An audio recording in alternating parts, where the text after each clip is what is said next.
a very exciting perspective on space archaeology. And today is a really important day. It's 60 years since the Russian cosmonaut Yuri Gagarin was the first human to travel into space. And so April 12th is known as Yuri's Night and is celebrated across the world.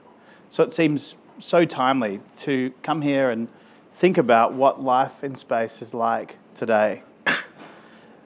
Before we start, I want to acknowledge that we're hosting this forum on the traditional lands of the Kaurna people and that we pay our respects to elders past, present and emerging.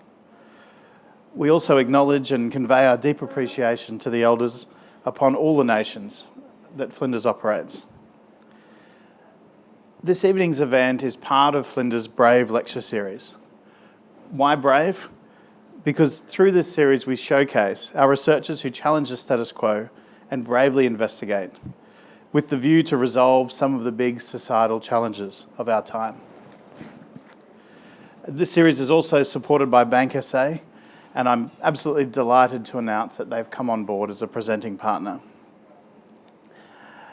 We're so lucky to have here at Flinders in the tavern our own researcher, Associate Professor Alice Gorman, and we're thrilled to also have joining us tonight Professor Siobhan Banks from UniSA and Professor Melissa Dejoie from Adelaide University.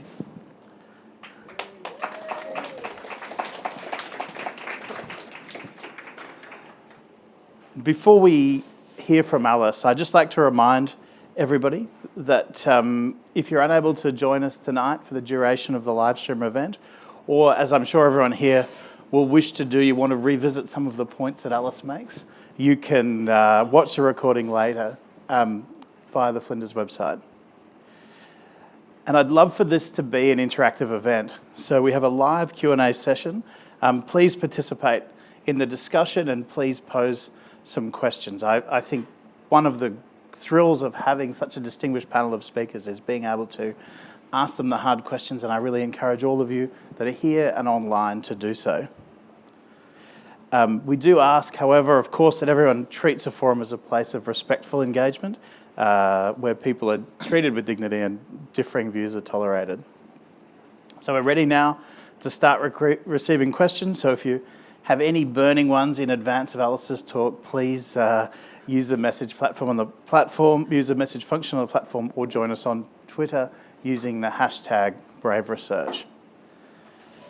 Now, before Alice gives her talk, I'd like to tell you a personal story. Uh-oh. And I'm only doing this because Alice isn't here to hear it tonight. Otherwise, I'd be far too scared. So when Alice and I have been dear friends and collaborators for perhaps 15 years or so. And I have to admit, when I first heard of Alice from one of our mutual colleagues, I was told that I'd be meeting a space archaeologist for lunch. And I thought, that is the craziest thing I have ever heard. What is a space archaeologist? This doesn't make any sense at all. And as soon as I met Alice, she discussed her research. It absolutely blew me away. It's one of the few times in my academic life where I've been completely wrong-footed and thought, this is a brilliant idea. This is research that is so interesting. It's so of this time that it's been my absolute pleasure to work with Alice since then and work on work on many projects together. So I'm absolutely thrilled to invite Associate Professor Alice Gorman, an internationally recognised leader in the field of space archaeology and author of the award-winning and quite wonderful book, Dr. Space Junk vs. the Universe. Thank you, Alice. Well, thank you for that lovely introduction, Ian, and welcome everyone tonight. I think I've got maybe a couple of slides to get through. So our acknowledgement, of course, of the traditional owners of the country we're speaking from, and I extend my respects to the elders of the places that all of our online audience join us from as well. So as Ian mentioned, tonight is a pretty auspicious night to be talking about space because it is the 60th anniversary of the first human to go to space, Yuri Gagarin. And the thing isn't just that he went to space, the thing is that he returned from space, a well and happy man. And he was given a boomerang in Moscow, which symbolizes that act of returning. And I love this picture, which shows him being presented with the boomerang. But what I'm going to talk about tonight is 10 objects that you can't leave Earth without. I mean, there's many more than 10 objects that you need to go into space, but I'm going to talk about a particular 10 that intrigue me for a range of reasons. And this arises out of my research project with my colleague Justin Walsh at Chapman University in California, the International Space Station Archaeological Project, in which we're looking at the way crew on the space station use objects, not just for practical purposes, but as you'll see, for a whole range of different things as well. So my first object tonight is actually the pencil. Now, interestingly, Yuri Gagarin took a pencil with him onto the Vostok spacecraft on his historic orbit, and he was in big trouble because the pencil became detached from its string pretty early on. It floated away, he lost it, and he could no longer write any notes. And people may have heard a story that NASA spent millions of dollars to create a special microgravity pen that you could use to write in the free fall environment, while the Russians used a pencil. It's a great story, but it's unfortunately not true. Both NASA and the USSR, they both used pencils for their astronauts and cosmonauts to go into space with, and they also used pens. And pencils to this day are used on the International Space Station. You can see a picture here of Leland Melvin using a retractable nib pencil to write on the ISS. Other uses for pencils are maybe a little less about data and more creative. So Alexei Leonov, who's one of the early cosmonauts, was also an artist. He took pencils with him onto the Salyut 1 space station, the first Russian space station. And there was a malfunction, and Valery Mishin, the leader of the Russian space program, basically blamed poor Alexei. He said his pencil had got stuck in a filter and had caused the space station to fail. Now, this turned out not to be true. And later, Leonov made a little wrist holder to put his coloured pencils in so he could do his drawings. And the other image you see here, I think, is wonderful. This is from the Skylab 3 mission in 1971. And astronaut Edward Gibson drew Comet Kohoutek as he saw it out of the window of Skylab. So pencils are an old and simple technology, but they work in space as well as they work on Earth, and you can use them for practical purposes and you can use them for more creative purposes as well. The next object, Velcro, is one, there's a legend about this that it was created by NASA for use in space. Now, this is absolutely not true. Velcro was actually invented in 1941 by a Swiss inventor, but he had trouble selling it until NASA realised it was just the thing to use in microgravity environments. The International Space Station is scattered with little squares and dots of Velcro all over the place. And as astronaut Sam Cristoforetti explains in this quote, on the wall are the male bits, on objects of different kinds of the female bits. I don't love the terminology, but that's how they use it. So you carry around your objects with one side of the Velcro on and you stick it wherever you're doing work. So areas of high density activity have many more patches of Velcro. But this isn't just about a handy thing that things stick to. It turns out there's a lot of things you want to do in space that you need gravity for. And of course, in orbit, that's what you don't have. So Velcro actually is what I call a gravity surrogate. It stands in for gravity. So we're used to living in an environment where gravity is consistent wherever you are and whenever you are. In the International Space Station, gravity resides in these material objects like the Velcro. It's unevenly distributed throughout the space station. And this leads me to interesting trains of thought about how you behave around discontinuous and variable gravity. There's another object that fulfills this function, and this is the Ziploc bag. The Ziploc bags that are taken into space are exactly the same as the ones that you use in your kitchen to pack your sandwich when you go to work, or the ones you use it for multiple purposes. In archaeology, we use them all the time. We excavate or do a survey and we put artefacts into the Ziploc bag. So it seals the object in, it's transparent, you can see what's inside, and you can write on the outside so you know what is inside. And for all those reasons, it's fantastic in the International Space Station. They put food in it, they grow plants in it, they store their equipment in it, and there's Velcro patches on the Ziploc bags as well, so they can be stuck to things. But this leads me to think about, if you think about the Velcro, it's stuck on the walls and it's a little piece of gravity, but it stays there, it's passive. Whereas the Ziploc bags are like an active gravity substitute. You can move the gravity provided by the Ziploc bag around the space station. So I probably need to fill in a little point here. We know, of course, on Earth, if we let something go or drop it, it falls to the ground. If we put it down, it stays where we put it.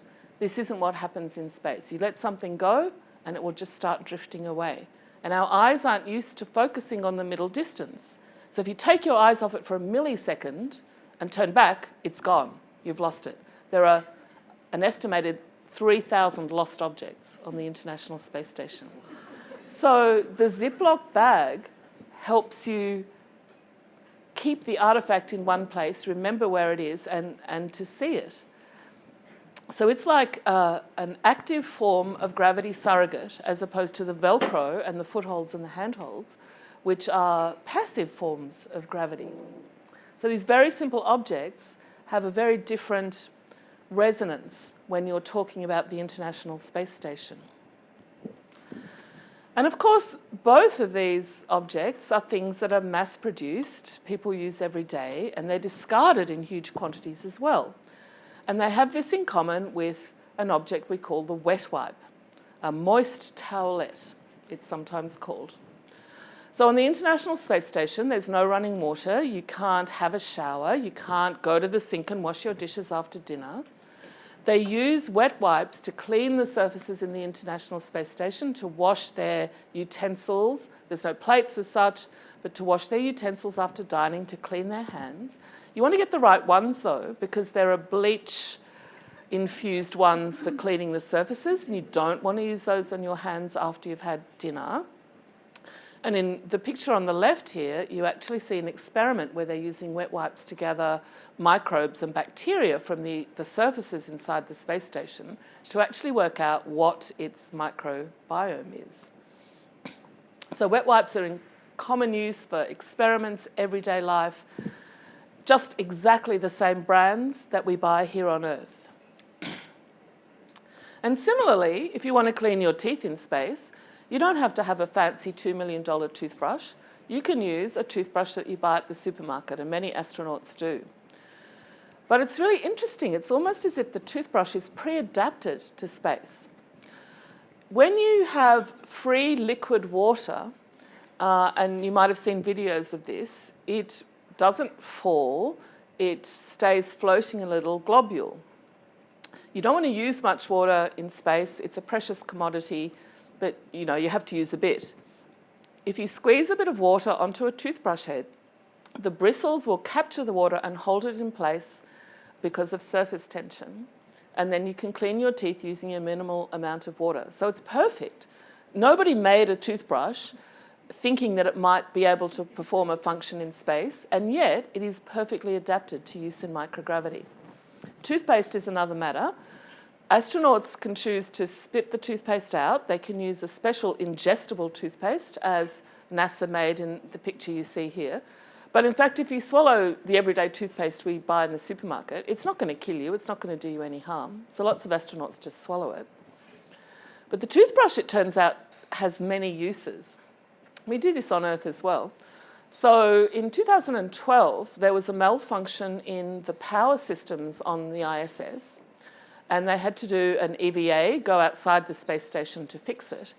They spent 8 hours outside, but they couldn't actually fix the problem because a bolt had become encrusted with metal shavings and they couldn't get them off.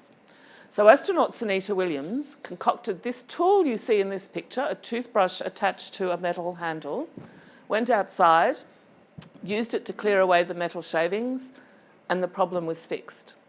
So it's a very adaptable object as well.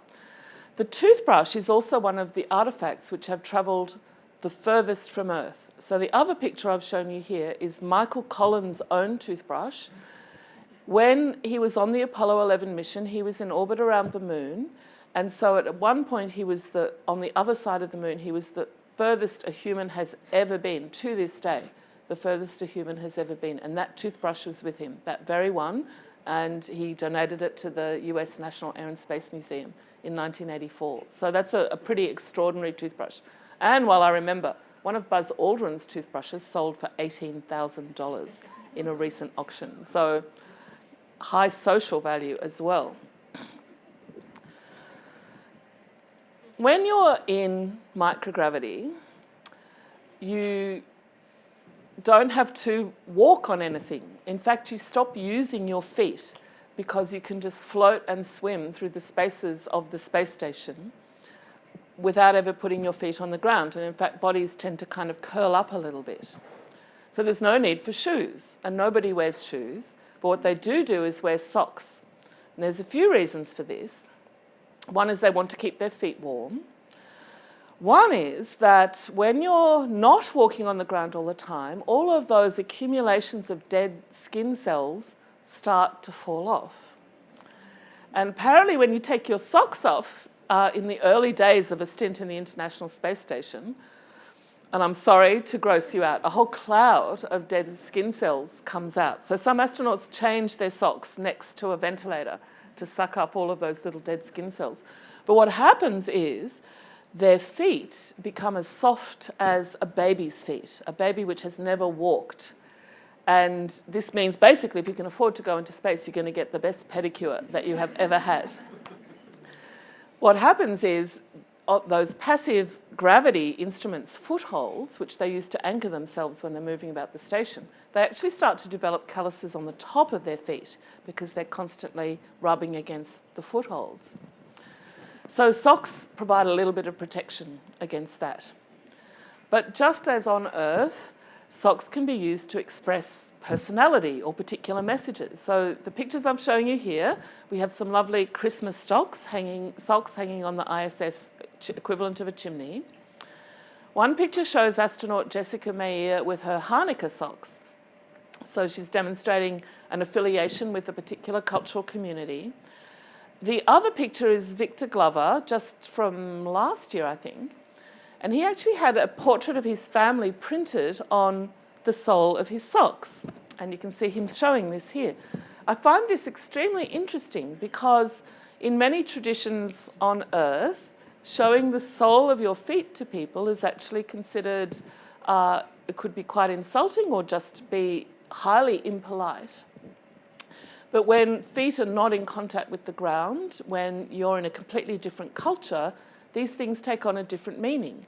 So he's not ever walking on the faces of his family, and he can use this surface as a way of again, depicting things that are important to him and that he's literally showing us on the sole of his sock. So maybe what we see here is the beginning of a whole evolution of a different culture around feet and shoes and socks and foot-related things and what they mean. I find this very interesting. It turns out the tampon is also an artefact which you can use the same ones you buy on a supermarket shelf on Earth in space, and they work perfectly fine. There's another story often told about space, which is when the first US astronaut, Sally Ride, went into space on the space shuttle in 1983. She was up there for a week, and the story is the engineers were very concerned, all bloke engineers, and they said to her, "How many tampons do you think you'll need?" "Will 100 be enough?" And you would think this was another made-up story, like the pencil story, but this is actually true. I don't think it says, well, I think it says maybe a lot about the culture of NASA aerospace engineers, and who knows if Sally needed them or not in orbit, she's never said. But as it turns out, so being in microgravity causes the blood in your body to move very differently. It pools in the upper body, people are very congested, taste and smell change a lot. But this form of blood circulation does not change. So we don't know who had the first period in space, but we do know from astronaut accounts that it's exactly the same as on Earth. And so if astronauts choose, they can use exactly the same sanitary product that we would use here on Earth as well. It's the same in space or as in Earth. What is not the same is the space toilet. The number one question astronauts are always asked by adults and children is, how do you go to the toilet in space? And you would think that when humans like Yuri, he was only up for 90 minutes, so maybe not such a big deal, but you would think when people were going into space for more extended periods of time, that would have been one of the first things that the NASA engineers decided to design.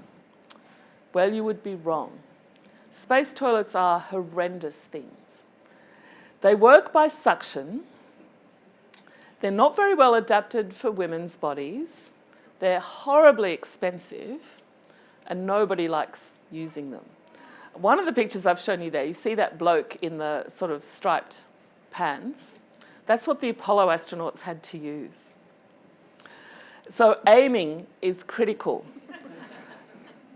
even with the contemporary space toilets. So space station crew have to be toilet trained all over again, which is a really interesting thing. You'd probably never think you have to go through that as an adult. So space toilets are incredibly complicated, incredibly expensive. NASA's latest version cost $23 million. There's only 2 of them in the International Space Station. And they have had problems in the past. They've had plumbing problems. So, you know, and it's been predicted since the early 1920s when Russian rocket pioneer Konstantin Tsiolkovsky talked about what life in microgravity might be like. This is one of the first things he said. He predicted that these activities would be highly problematic and probably those parts of the space station would not be pleasant places to be. So this whole process is nothing like how we experience it on Earth. You think of this natural function that any human needs no technology to do, but in microgravity, you need an incredible amount of technology.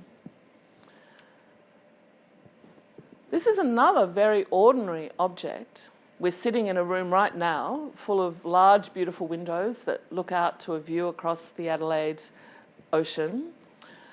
All of our houses have windows. Well, if we're lucky, we don't have an office in a basement. A lot of our offices have windows as well. But when they were designing the early space stations, windows seemed like a luxury. The engineers were not keen on something that would weaken the external structure because the inside of space stations and spacecraft has to be pressurized, of course, to allow humans to be in there. So to the engineers, putting a window in was just, you know, an unnecessary piece of frippery. But the crews of these space stations from the time of the US Mercury missions in the 1960s fought back against this. They felt it was really important to be able to see outside. And it was the same in the USSR. So Galina Balashova was an architect who ended up working on space station and spacecraft design. And you can see one of her beautiful drawings in this picture. So she had windows inside these, you know, these lovely interiors. It's a bit of a pity the space stations didn't end up looking quite like that. So there have been windows on spacecraft used for human spaceflight since the beginning. Space Shuttle had windows, the International Space Station has windows. There's a practical purpose, so you can use the windows to check on the progress of docking spacecraft. You can have a visual backup for all of the automatic piloting. You can use it for situational awareness. You can see what's going on outside. You can use it to gather data, but that's not actually the reason why they have windows on these spacecraft. They have windows because the crew want to look outside. What is the point of being in space if all you can see is the walls of the tin can that you're floating in? Like, what is the point of that? So it's both about feeling the contrast between you on the inside and the space that is outside the walls of the space station or the spacecraft. It's about also feeling connected to that space. So it's a really critical component of both providing sort of like a visual continuity with Earth and emphasising the spaciness of the experience, just being able to look outside. And so important has this become that there is a whole module on the International Space Station called the cupola, which is a 7-sided window. You can see a picture of it here. And from space stations, probably the Salyut space stations, we know definitely from the US Skylab space stations, even if you provide a whole lot of different entertainment for the crew to spend their spare time, not that they have huge amounts of spare time, but recreational activities for them to do, what most crew on space stations end up doing is just looking out the window. And in the cupola, it's pretty special because it's basically pointed always at Earth. So they can look outside and watch the Earth passing beneath them. And in fact, Paolo Nespoli, my favourite astronaut in the whole world, has used the windows on the space station, including the cupola, to recreate footage of Yuri Gagarin's first voyage, to use the view from that window to look at what Yuri might have seen as he went round in his epic orbit. So the windows they're not about efficient technology. You could get by without windows. They're about a human need. They're about connection. They're about feeling that you really are in space. So any future space station or space habitat designs should really be thinking about the social functions of these windows. Now, this is my last artifact, I think. This is something really simple. So probably many of us have photographs on our phones or our laptops or our work computers. We probably have photographs in our houses or maybe in our wallets. Photographs are representations of real things. They're generally printed on some kind of paper. They're particularly good for space because they are lightweight. They don't add to the weight that you've got to loft up into the heavens. And they're very personal. So crew generally take with them pictures of things that are important to them. So there's all of the photographs and images that crew might display in their sleeping berths. Now, we don't know what they are because photography is not allowed in private sleeping berths. But there's still a lot of images that are stuck up on the walls of the International Space Station. And a really interesting tradition has grown up. We see it first in the Salyut Russian space stations in the 1970s. They stick pictures of Yuri Gagarin on the wall. And it's most frequently the image you see here, Yuri Gagarin holding a dove. This is taken on his world tour following his spaceflight in 1961. So by sticking that picture on the wall of a space station in a public place, it's the crew using that image to make a connection to the past, to create lines of continuity between the astronauts and cosmonauts that came before them, and when they leave the space station, the ones that come after them. Yuri has become a sort of a touchstone to create a space community. There is another private photo. Well, we saw the photograph on the bottom of the astronauts' socks, so we know family photographs are something that go into space. But there's another very public family photograph that has actually ended up on the moon. So astronaut Charlie Duke, who was on the Apollo 16 mission, which would have been 1971, I think, took a photograph of his family, just as you see here, enclosed in a plastic bag, and he left it on the surface of the moon. There's a little message written on the back that if anyone should find this photograph, these are the identities of the people in the photograph. So this was not a photograph for him to gaze upon and look at and remember his family.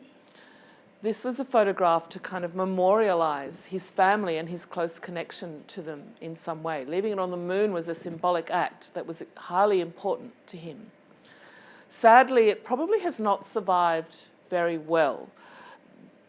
The climate on the moon involves extreme temperature changes and very strong UV light. So you know what happens to photographs and posters that are in sunlight all the time. All of the red tones fade out and they become that strange kind of green colour. So it would be highly unlikely that this has survived for anybody to go back and get it. But this simple image, this photograph, was a highly symbolic thing for that individual astronaut, and it's become one of the most famous artifacts on the moon as well. So it's part of that whole cultural tradition of being on the moon. And I often think you have the photographs on the space station walls that stay there, like Yuri and the Dove, as crew come and go, and then you have the photographs that individual crew members take up and presumably bring back as well. So they will get to see the things depicted in those photographs, whether it's people or landscapes or events. But what if you were going to Mars and you knew you would never come back? What photographs would you choose to take with you then? Sure, you can have images on a device, but there's something important about the physicality of an actual photograph. So what would you choose to take with you if you knew you weren't coming back? So that is the last of my 10 objects I believe you can't leave Earth without. And when I think of them as a collection of objects, there's a few themes that run through this for me. And I'm still kind of thinking through this, so I won't say that I have kind of definitive conclusions or thoughts about anything. But when I look at all these different objects,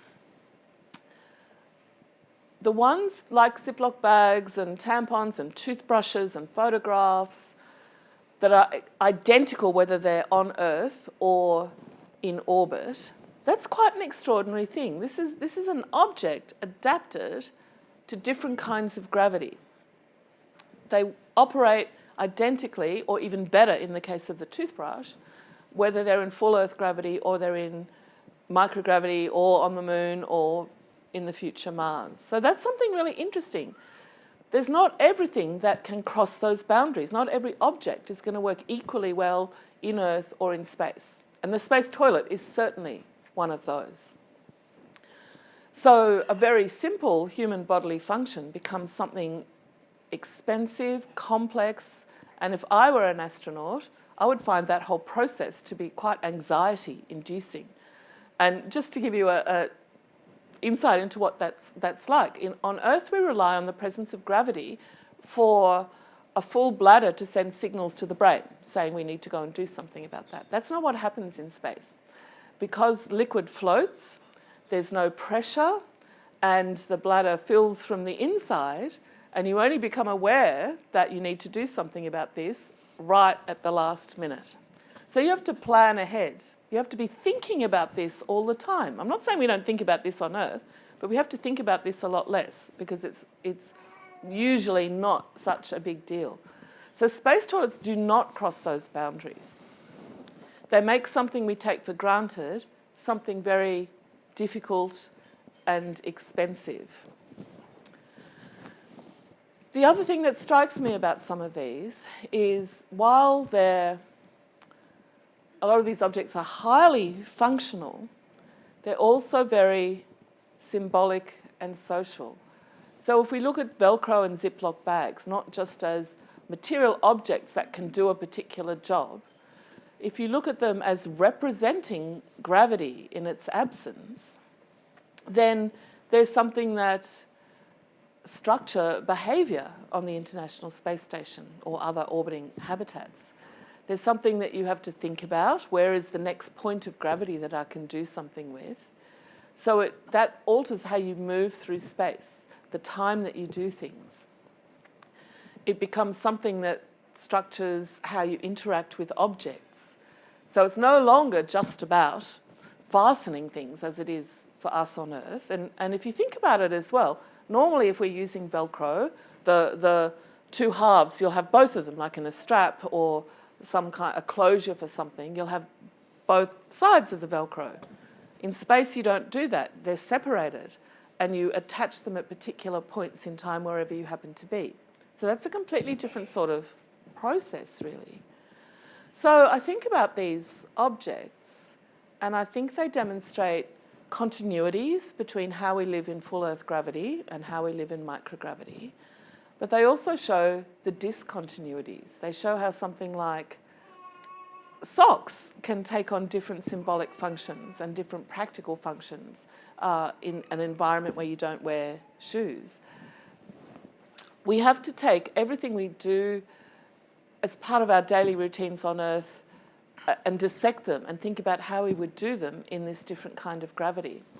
So to my way of thinking, if we're looking at what relevance this might have for an archaeologist looking at human culture, if we strip away all of the things that gravity controls on Earth, what we're left with might be what is actually at the core of how humans interact with material things. And that to me seems to be an interesting archaeological question. So I want to leave you with this thought, and I also want to leave you with another image. So Yuri Gagarin, as we saw in the first slide, was given a boomerang in 1961 by George Burchett, the father of Australian journalist Wilfred Burchett, who was the first journalist who got to interview Yuri privately. But that boomerang never went to space. Earlier this year, there was a boomerang that did go to space on the International Space Station. The boomerang you see in this picture, which is made by Jack Buckskin, who many of you will know, actually went onto the International Space Station with Shannon Walker, who is the partner of Andy Thomas. So this is also, it has all of the rich symbolism of return to Earth. It has echoes of the connections between flight and aerodynamics and what happens in space. And it has symbolic connections to Indigenous people on Earth and here in Adelaide. So some technologies are incredibly durable across time and space and gravity. And others are ones that we have to think about, which may send us down different paths of social or technological adaptation. And I think we're really at the beginning of this process now. 50 years or 100 years in the future, who knows where these technologies and these social forms will have taken us. Thank you.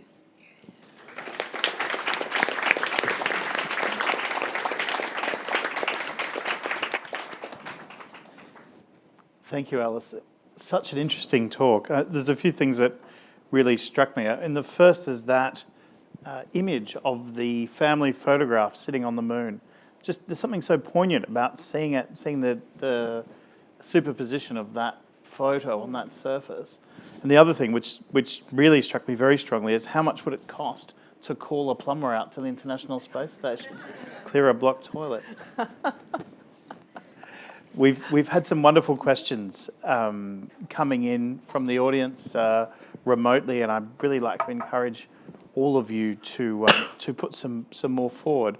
But before we move to the question phase, I'd love to call on and formally introduce our other guests this evening. Professor Siobhan Banks, the Director of the Behaviour Brain Body Research Centre at the University of South Australia, and Professor Melissa Dessoir, Dean of Law at Adelaide University, who are joining the panel discussion tonight.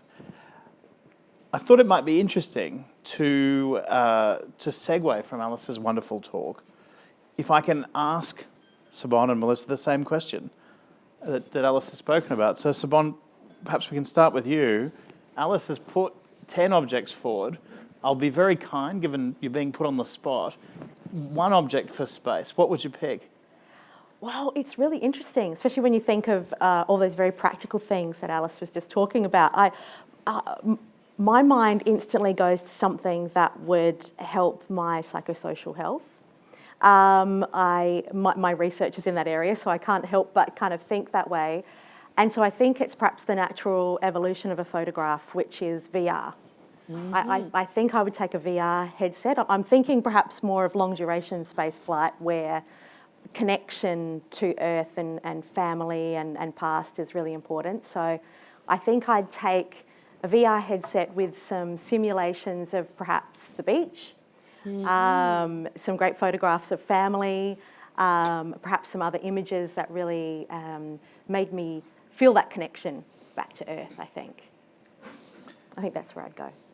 Melissa, what about you? Well, being a lawyer, I think immediately of The Expanse. And what's my biggest risk to my survival in space? It's being spaced.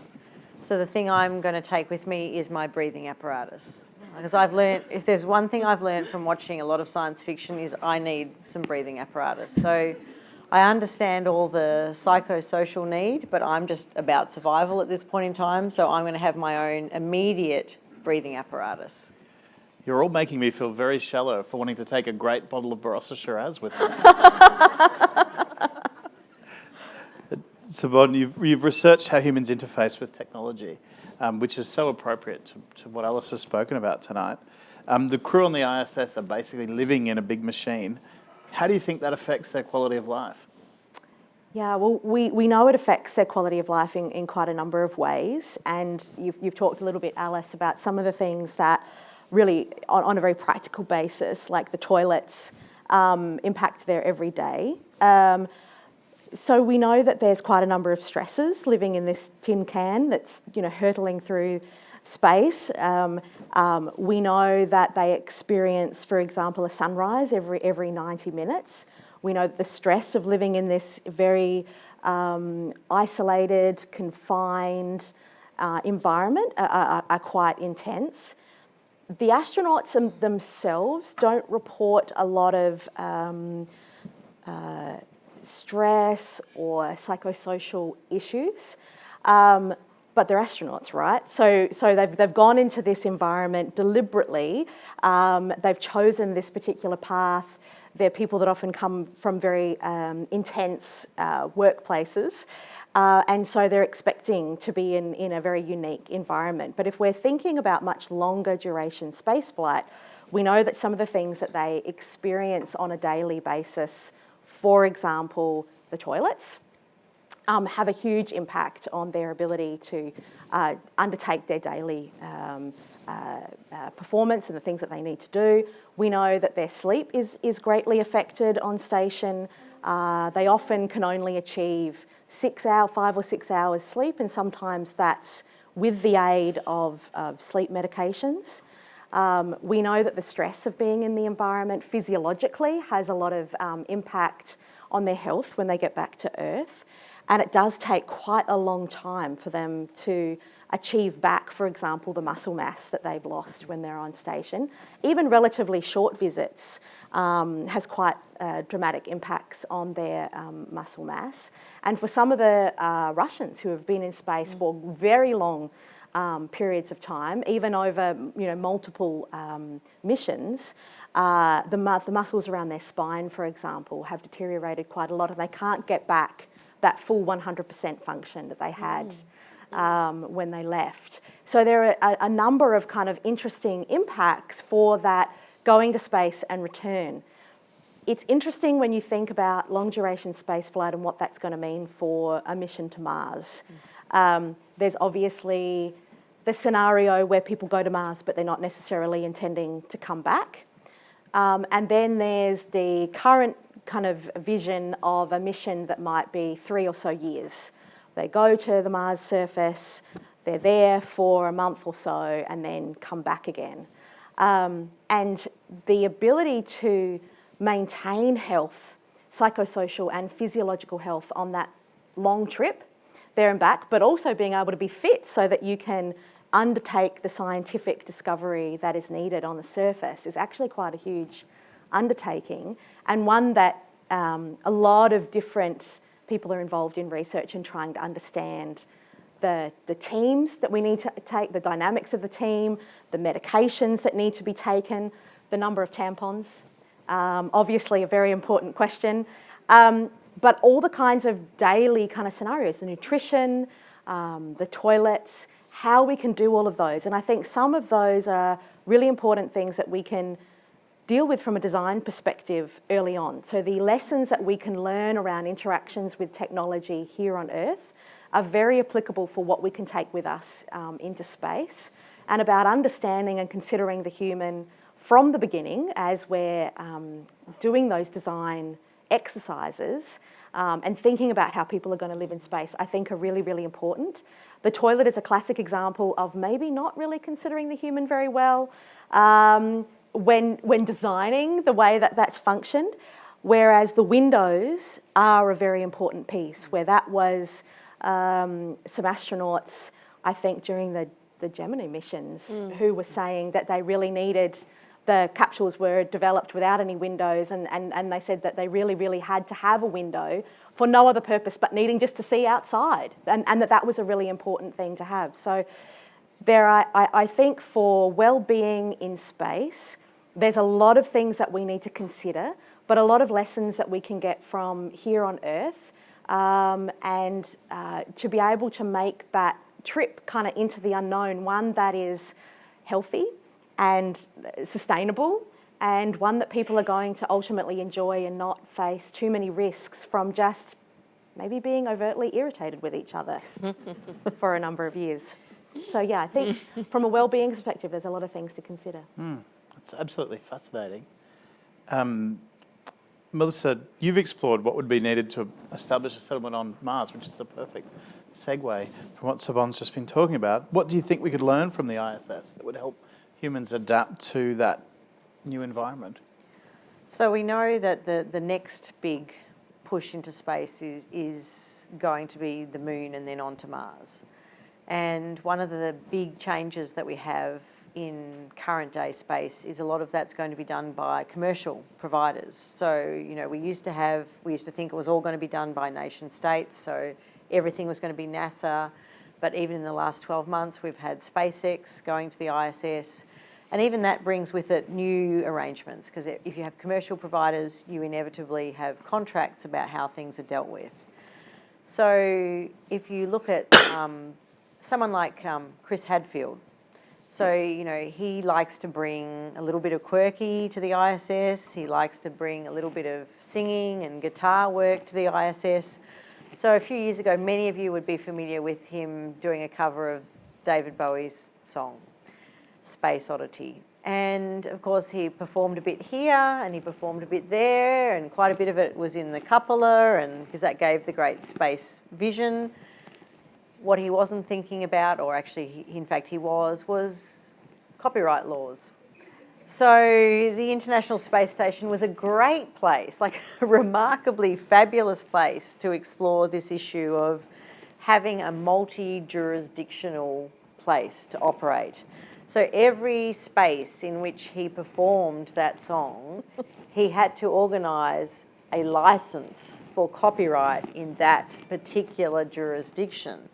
So everyone thought they'd got this aha moment. Aha, Chris Hadfield, you've infringed space law, you've infringed copyright everywhere in the entire universe, but no, he'd actually organised all of that in advance. So I think this tells us about what we need to prepare for. So the ISS provides us with a wonderful format for looking at how we are going to live with one another and how we're going to execute contracts which will tell us how we are going to live with one another. So very much the Artemis project foreshadows not a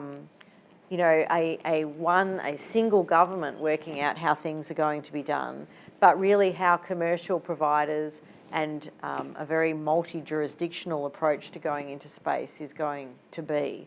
So I think that's something that we haven't really thought about before. How do we solve these problems? It's not going to be by treaty law. It's going to be by way of corporations working out what they're going to do. Now, the other thing, and I'm probably telling tales out of school here, but I did say to Chris Hadfield, and Chris, if you went to Mars, what law would apply to you? And he said, am I coming back? And I said, no, let's assume you're not coming back. And he said, well, I'm a Martian and Martian law applies to me. So I think even though we try as human beings to plan and to plan and to plan, as Alice has sort of explained to us, we adapt when we're in a new environment. So we can plan so far, but once we're there, we can't really anticipate really what it's going to be like, what it really would be like being on Mars and thinking, I'm never going back. So I think that's a big question, and that's something that, that we're working on. I think we're all working on from our own perspective. What does it mean to be a human being in a place where humans haven't been before? It's such a such a wonderful answer. I mean, we could continue this discussion all night, I think, but we are sadly getting near the end of the event. So I'm going to take some questions, and I've got some questions from online. So perhaps I'll ask Joel's excellent question, which I think Alice is going to absolutely love. What intangible concept or idea do you think is essential for humanity to take to orbit and beyond? Oh, that's a complicated question. What intangible idea?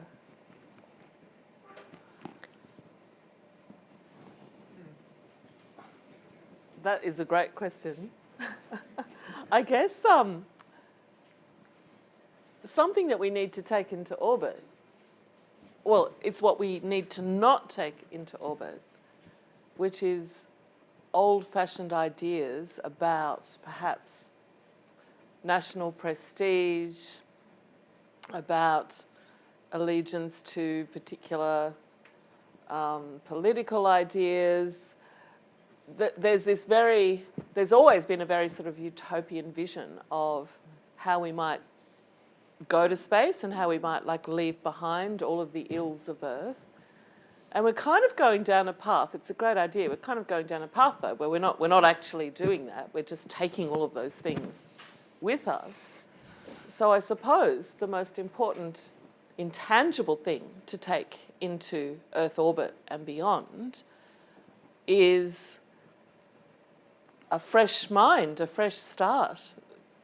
Maybe something that by leaving behind all of the earthly stuff that's got us in this mess will actually allow us to do something better in space. So maybe that's, I don't know what name you give that, but maybe that's the intangible thing that's the most important thing to have in Earth orbit. Do you think that answers his question? I think you've done a wonderful job, Alice, as always. Do we have any questions from the audience? The question here, can I ask you to step up to the microphone so everybody can enjoy... I'm glad you assumed I'd enjoy it. That's good. Alice, thank you for a very interesting talk. I hope you don't mind if I just go a little bit away from your talk and ask you about space archaeology. When I hear, and I never knew such a thing existed until I read your bio for the talk tonight. When I think of archaeology, I think of people out in the sand, digging away and uncovering ancient artefacts and so on. I'm just wondering, how does a space archaeologist get their hands dirty? What's the actual work that you do? No, well, that's a great question, because archaeology is a very sort of physical activity, and we love that. We love getting dirty. We love getting into the bottom of the trench, and I have to confess to you that in any excavation I've ever worked on, I have always been the one at the end of the day who was most covered in dirt. I don't know how that happened, but you're right. So you go into space and suddenly you can't see or touch the objects that you're interested in. Can't see or touch the things on the moon. We can see photographs or representations of them, but we can't do that thing that archaeologists do, which is being on the ground in the place, using our senses to record and interpret the object. So there is a certain amount of frustration about that, I guess. But what I do is use what we do have, which is sometimes it's equations. I mean, some of the data I use is orbital elements, the 6 Keplerian elements, to locate where something is. Or I use scientific literature to figure out not only what a spacecraft is made out of, and I'm going to tell you, any engineers in the audience? Good, because you don't write enough of that stuff down. So when I want to go and find out what a spacecraft is made of, often that information isn't very accessible, presumably because I think everybody knows it. Why do we need to write it down? So it's hard for me to find out. And then I'm interested in what impacts the space environment will have on that material. How will that object survive? This is something we call taphonomy in archaeology. So I guess a lot of it is sort of conceptual as well. I mean, there are places, so Ian and I have both worked on a project where we did a survey of the Auroral Valley Tracking Station in the ACT. So there are places on Earth where we can kind of get down and dirty with the space technology. But yeah, it's kind of different for an archaeologist to not have the things that I can touch to be working with. And yeah, I kind of miss it, I guess.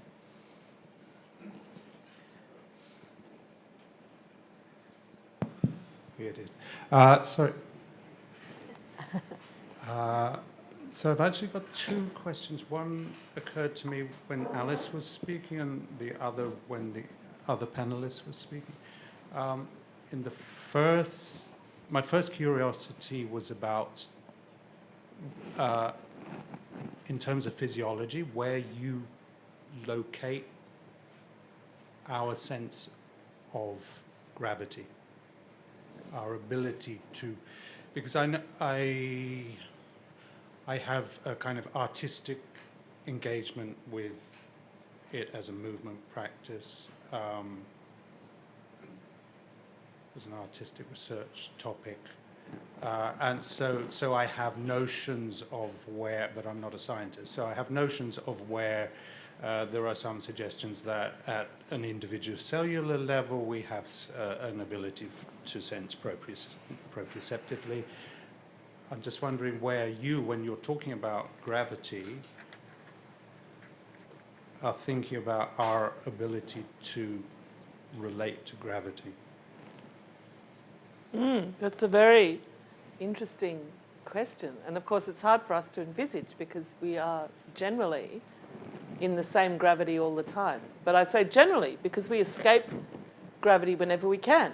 If every time you go to an amusement park and go on a roller coaster or a drop tower, you're experiencing a different kind of gravity. So I suppose we have the idea of the centre of gravity of our body. And it's interesting because there are physiological, in space you tend to kind of curl up a little bit, and there's actually physiological implications of that. So I don't know where, conceptually, I don't know where you feel your gravity is in your body when you're in free fall. This is probably something Siobhan knows more about. Well, I was just thinking when you're describing like the roller coasters or the free fall, or indeed when they are escaping gravity, the stomach feeling, that feeling of the change in gravity is very much in the pit of your stomach. Like in a lift, a really fast Yeah. lift, you can go and experience this right now. Or if you do that little jump thing in a lift. Yeah, You know, yeah, yeah. you can kind of feel that as children sometimes do. But I mean, obviously we feel it where we engage against the surface. Well, yeah, I mean, that's the basic sense of proprioception, and yeah, thank you. My other curiosity was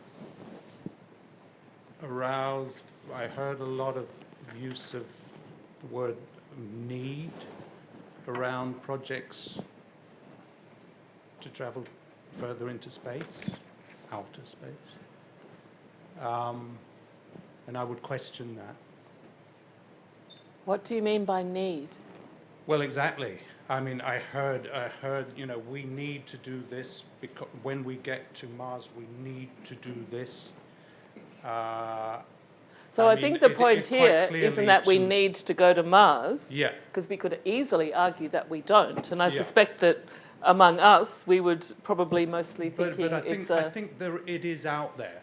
You know, Oh, the yeah, notion you're that absolutely right. that it is a need, that it is something that will happen. That it Well, we is know a where need, that's and- coming and we from, though, don't we? It's from Well- our friend in the US. It's You know who I'm it's talking about, right? I mean, for me, it's coming from a lot of places culturally.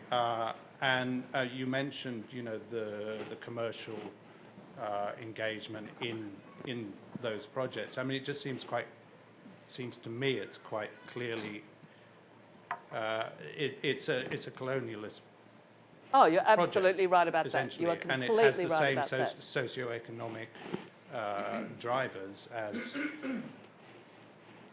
the. Don't you worry. Those of us who are on the social sciences, humanities side, have been engaged in critiquing these views for some time. So I Yeah. completely So agree I'd with be you. This is interested where in it's any- coming from. any- But you please can be reassured guide that me. there's quite a lot of criticism about these Yeah, particular views no, that yeah, is happening. But it's a really important point to raise because otherwise we uncritically accept the idea that this is an inevitable consequence of being human in this world, and it is not. Yeah, so it's just about what culture we are exporting, because it's not, because there are other, we have experienced as humans here a variety of cultures, and it's not a ecologically holistic culture that's being exported necessarily. Absolutely right. Yep. Thank you very much for your questions. I'm so sorry. I know we could go for the rest of the night. There's so many interesting ideas flying around here, and I have a huge number of digital questions stacked up as well. But what I'd like to do rather than that is I'd like to ask each of our panelists if there was a take-home message from this discussion, if there was one thing you wanted to distill down from tonight, what would it be? Melissa, what do you... So I think what we're talking about is fundamentally, as I said, what it means to be human. And I believe that humans do have an innate desire to explore. And I don't think that that's necessarily something that is tainted by colonialism. I think it's the spirit of discovery and science and adventure and understanding what it is to be out there. Like if someone said to me, do you want to go to Mars? I'd say, hell's yeah, I want to go to Mars. Because that's who we are, I think. We are, as a species, wanting to learn more. And I think that the work that Alice is doing is just amazing. The work that she's doing about understanding. We have this vision of astronauts or cosmonauts or taikonauts or whatever we call them. Let's not gender them or make them of a particular nationality. But these are people who are learning to live in an environment that we have never lived in before. And look how they adapt, and look how they change, and look what they take with them, and look how that adapts too. So I think even that sense of having to stick things down or having to have things in a way that they can understand, but at the same time evolving and moving and changing. I think it is the most fascinating and important thing that we could be doing. And that's why I'm absolutely just think the work that Alice is doing is just really incredible. And I'm just so proud that it's being done here in Adelaide. I think it's amazing. So that's what I would like people to take away is that. Yeah, and taking notice of those things, because they're going to be really important for when we are exploring that curiosity. I think you're absolutely right that there's an innate curiosity. We live under the sea, we live in Antarctica, we live in all sorts of extreme environments. We can't help ourselves but explore those environments that are almost beyond our reach, that push to go somewhere new, just to experience it, just because we can, I think. But to me, the piece that is really important is about what are the elements that we have to think about that is going to make that experience special for us, but also practical and special. And we know that throughout history, we've taken things to Antarctica, we've taken things on the old sailing ships, we've taken... And submariners do it today under the ocean, take things with them that are very important, some which are practical, some which are just, innately important to them. And these are things to help us survive those unusual and extreme environments. And I think the kind of work that you do reminds us of those tangible and intangible things that are really important to take along. Because they are the things that make us human. And I'd like to finish, I guess, by saying it really is all about that. It's about how we interact with the material world and what is central to what makes us human and maybe what isn't. And this is what we're going to find out by going into space. What a perfect way to finish.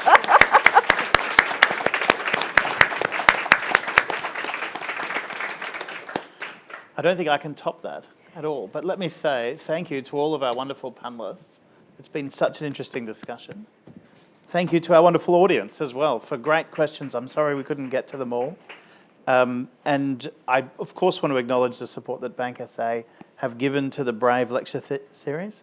Thank you all for coming along tonight, and I'm sure that many of us will want to revisit this discussion, and you can do so on the Flinders University Brave website or on the Flinders YouTube channel. So thank you all, and have a wonderful night. Thank you all.